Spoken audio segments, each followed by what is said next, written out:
समाज में एक ऐसा भी युवा वर्ग है जिसको चुनाव से कोई लेना देना नहीं है, बल्कि चुनाव के सिस्टम से वो दूर रहता है। आज के जमाने में उसे जेनजी कहा जाता है। उसकी अपनी सोच है, उनका अपना मानना है कि भ्रष्ट नेताओं ने पूरे सिस्टम को कब्जे में ले लिया है, कोई बदलाव नहीं होने वाला। पूर्णिया के ऐसे ही युवाओं से बात की सहयोगी शाहनवाज अख्तर ने। सीमांचल में चुनाव की सरगर्मी तपिश बहुत बढ़ गई है।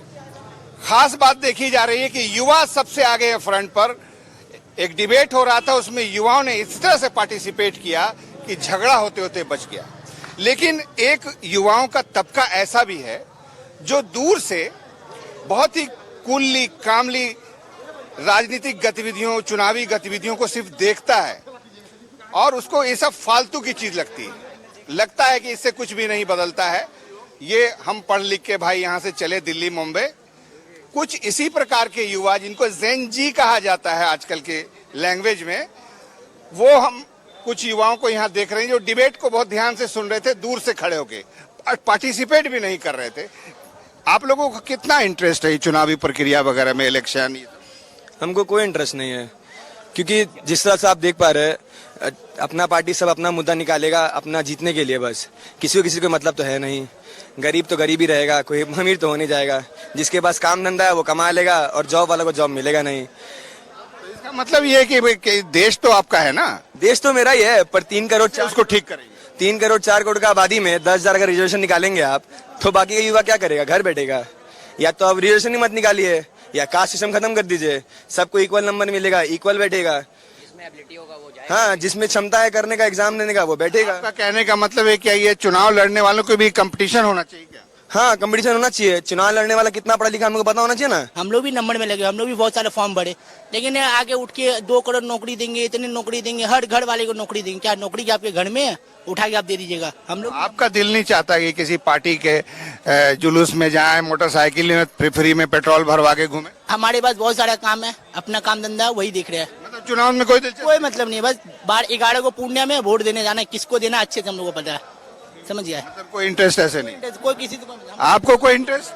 कोई इंटरेस्ट है ही नहीं, वो दोनों से ही कर लीजिए।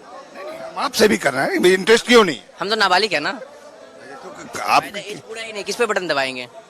देखते तो होंगे ना? देखते हैं, कल तो बालिग होंगे ना? कल बालिग होंगे। तो फिलहाल अभी एजेंडा माइंड के अंदर बीजेपी चल रहा है। सुना इन लोगों की बात, इनको कोई रुचि ही नहीं है भाई। ये तो बड़ी तादाद है यहाँ पर। ये क्या दुखद है ना ये लोकतंत्र के लिए? बिल्कुल दुखद। क्यों, कैसे बताइए? युवा पढ़ा लिखा बैठा हुआ, उसको ना रोजगार मिल रहा है, ना नौकरी मिल रहा है, ना चाकरी मिल रहा है।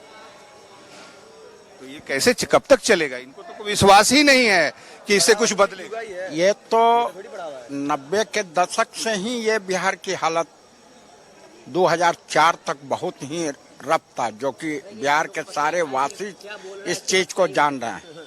2005 के बाद जब सत्ता की परिवर्तन हुई, जब नीतीश जी बिहार के बागडोर आए, हमारे सारे बिहार वासियों ने देखा है 1990 से लेकर 2004 तक का बिहार और 2005 से लेकर और 2025 तक का Bihar.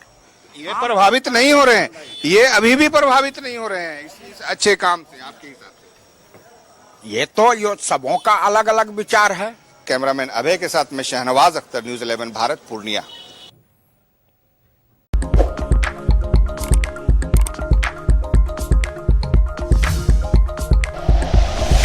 Like and share videos, subscribe करें हमारा चैनल और प्रेस करें बेल आइकॉन। न्यूज़ 11 भारत, सच है तो दिखेगा।